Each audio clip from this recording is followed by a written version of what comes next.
From Wish TV and the All Indiana Podcast Network, this is the News 8 Daily 8 Podcast, a Wish TV News 8 update. Hi, this is Hannah Mordo, and this is your News 8 Daily for Wednesday, July 3rd. We're back to that hot, steamy weather. There are rain and storm chances today. It won't be a washout by any means, but just keep that in mind. A little bit of a potential this morning, and then they ramp up in the afternoon hours. Again, though, there will be dry time as well. Breaking news. State police confirm a 14-year-old whose disappearance prompted questions and a large search is safe. Troopers say they have found Bryson Muir safe and well, and he is now in the care of Child Services. State police say they raided the home of his parents, Kristen and Daniel Muir, at 6 this morning. The father is a former Indianapolis Colt. Police arrested both of his parents at their home at a religious commune in Logansport.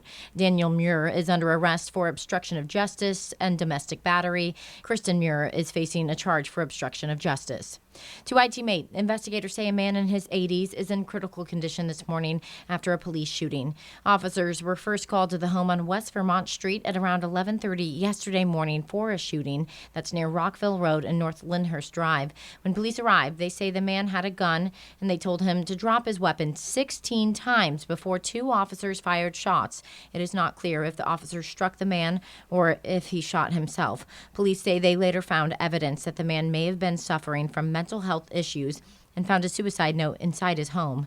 Police say no one else had been shot, and they believe the man was the person who called 911 in the first place. A worker at a nearby church told our team that the home where the shooting happened belonged to an elderly man with Alzheimer's. IMPD has not released the man's name, and the two officers involved have been placed on administrative leave. Staying with IT-Mate, a new use of force policy is now in place for police officers across Indiana. It allows officers to use chokeholds, a move banned by police 4 years ago. IT-Mate's Cody Fisher spoke with the Training Academy about the change. The Law Enforcement Training Academy says chokeholds can only be used when an officer is authorized to use deadly force. They included chokeholds in this new use of force policy to give officers another tool to protect themselves and others if their life is in danger. We felt like it was important, but I want to be clear that the use of a chokehold is only applicable in a situation that would allow for the officer to use deadly force. So there is no justification for it unless it's a deadly force situation. The Training Academy says the new use of force policy will allow officers from everywhere across the state to have the same understanding of when they can and can't use force and how much. The standard is reasonableness, and the standard is developed from Indiana state statute, from Supreme Court rulings, and Indiana case law. How high is that threshold for the use of deadly force?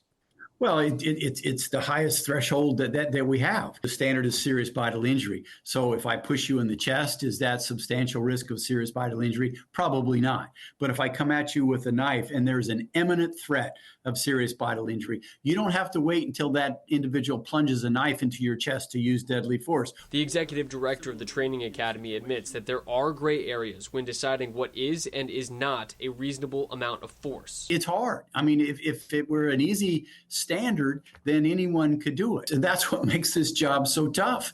That's what makes it a difficult position for all of us. That's why we think it's important to have a standardized policy around the state so that every officer has a pretty fair idea what is reasonable and what is not. IMPD is the largest law enforcement agency in the state. It had previously banned the use of chokeholds after the death of George Floyd.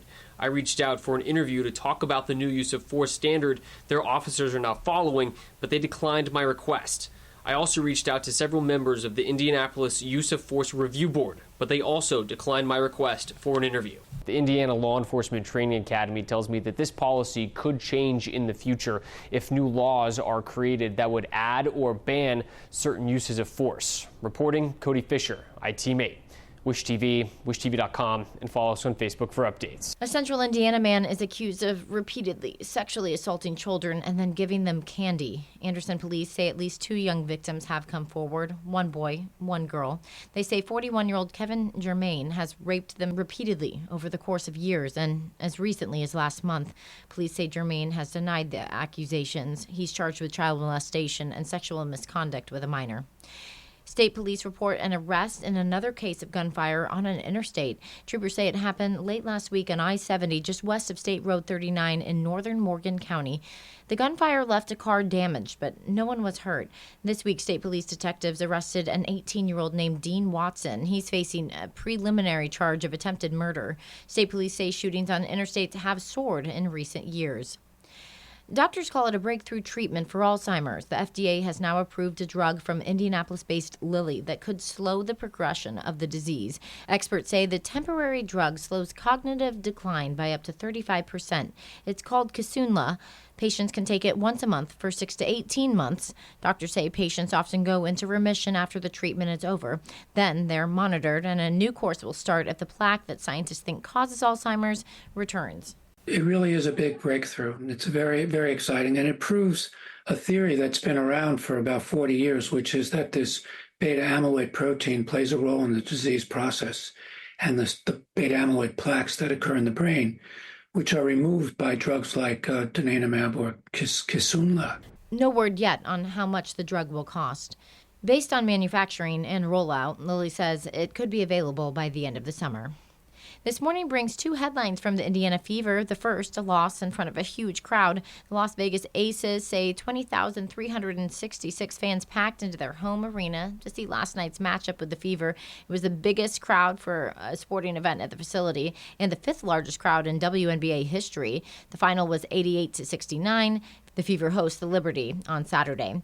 Second headline, fierce rivals will be teammates for one night. 3 Fever players have made the roster for the All-Star game, and so has Chicago's Angel Reese. Several moments between Caitlin Clark and Reese have fueled interest in both players, dating back to their college years. Indiana's Aaliyah Boston and Kelsey Mitchell are also on the All-Star squad, second time for both. Boston and Clark were among the top 10 in voting. This year's All-Star event is a game against Team USA July 20th ahead of the Paris Olympics. It's almost the 4th of July, and you can see fireworks and hear music tonight. The Indianapolis Symphony Orchestra plays the first of 3 Star-Spangled Symphonies. News 8's Colin Bailey tells us what people can see and hear this evening.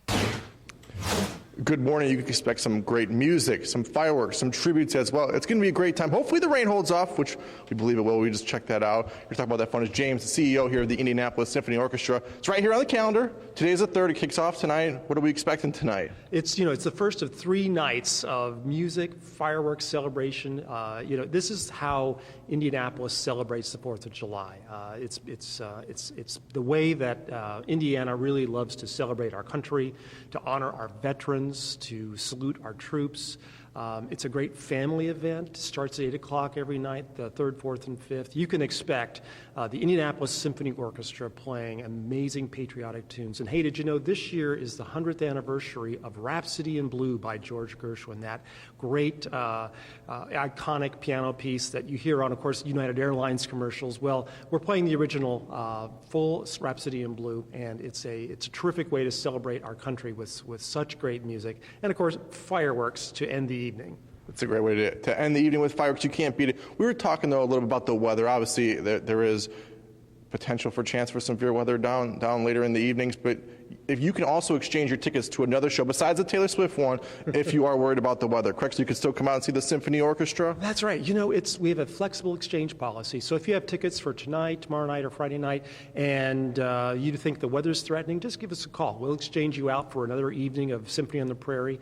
We try to be flexible in every regard. But I will tell you, if you give it a chance, there may be some thunderstorms in the afternoon, but by evening, it usually clears up, and it's just a beautiful way to experience the music. Thanks for joining us. Hopefully you have great weather tonight. We'll keep our fingers crossed. The fun kicks off at 8 o'clock tonight. It'll be the same tomorrow on the 4th and the 5th as well. But for now, in downtown Indianapolis, I'm Colin Bailey for Wish TV, wishtv.com, or follow us on Facebook for updates. Carmel Fest starts today, and people are already saving their spots for tomorrow's parade. Every year, people put out their chairs early along the route. Some even roped them off with caution tape to ensure a good view. It's very special for us. The 4th of July is something that I grew up loving as a kid, and I remember watching it with my grandparents, so I want to pass it on to my kids. Organizers say Carmel Fest offers a variety of activities, vendors, and experiences for people of all ages.